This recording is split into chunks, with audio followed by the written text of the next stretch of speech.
আলোচিত সমালোচিত সাইবার নিরাপত্তা আইন ২০২৩ দ্রুতই বাতিল করা হবে। একই সাথে পর্যায়ক্রমে বাতিল হবে দেশের সব কালো আইন। সাইবার নিরাপত্তা আইন সংশোধন নিয়ে মতবিনিময় সভা শেষে এ কথা জানিয়েছেন আইন উপদেষ্টা ডক্টর আসিফ নজরুল।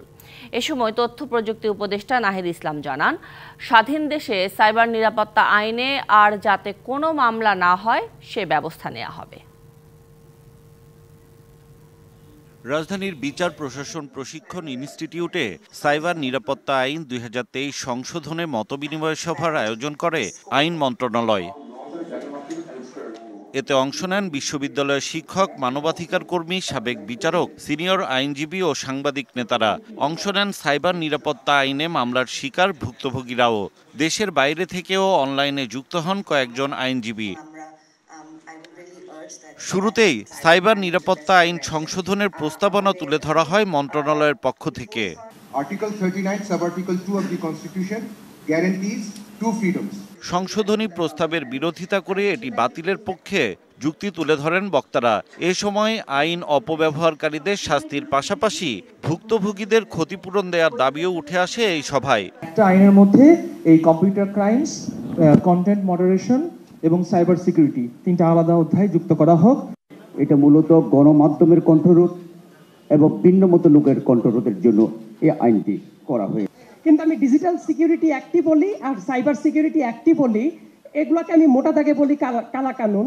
যে আমরা আসলে বাংলাদেশে কোনো নিবর্তনমূলক আইন চাই না। কর্তৃত্ববাদী সরকার বাক ও মত প্রকাশের স্বাধীনতা রুদ্ধ করতেই এই আইন বানিয়েছিল মন্তব্য করে এর বাতিল চায় টিআইবি। আর তথ্য প্রযুক্তি উপদেষ্টা জানান, স্বাধীন দেশে এই আইনে আর মামলা নয়। এই অপপ্রয়োগের জন্যই আইনটাকে তৈরি করা হয়েছিল, ফলে এটা একটা রাজনৈতিক হাতিয়ার হিসেবে ব্যবহৃত হয়েছে। ফলে এই আইনের এই পিছনের এই মনস্তত্ত্বটা আমাদের কাছে তো এখন স্পষ্ট। সাইবার সিকিউরিটি অথরিটি যেটা করা হয়েছিল, একটা আইনের মাধ্যমে 4টা অথরিটি ক্রিয়েট করা হয়েছে, in addition to giving unlimited power to the police. তো এইটা তো হয় না কোনো গণতান্ত্রিক দেশে, except it is like an authoritarian regime. সবার মতামত শুনে আইন উপদেষ্টা জানান, শীঘ্রই বাতিল হচ্ছে সাইবার নিরাপত্তা আইন। আমার মনে হয় অবশ্যই আমাদের ডিজিটাল সিকিউরিটি অ্যাক্ট বাতিল করা উচিত। পরবর্তীকালে যখন নতুন আইন হবে, এটার বেসিক অ্যাপ্রোচ থাকবে সাইবার সুরক্ষা দেওয়া এবং নাগরিককে সুরক্ষা দেওয়া। বিশেষ পাশাপাশি ডিজিটাল ও সাইবার নিরাপত্তা আইনের মিথ্যা মামলা ও সাজা বাতিলের প্রক্রিয়াও শুরু হয়েছে বলে জানান আইন উপদেষ্টা। হিমেল মাহবুব, ডিবিসি নিউজ, ঢাকা।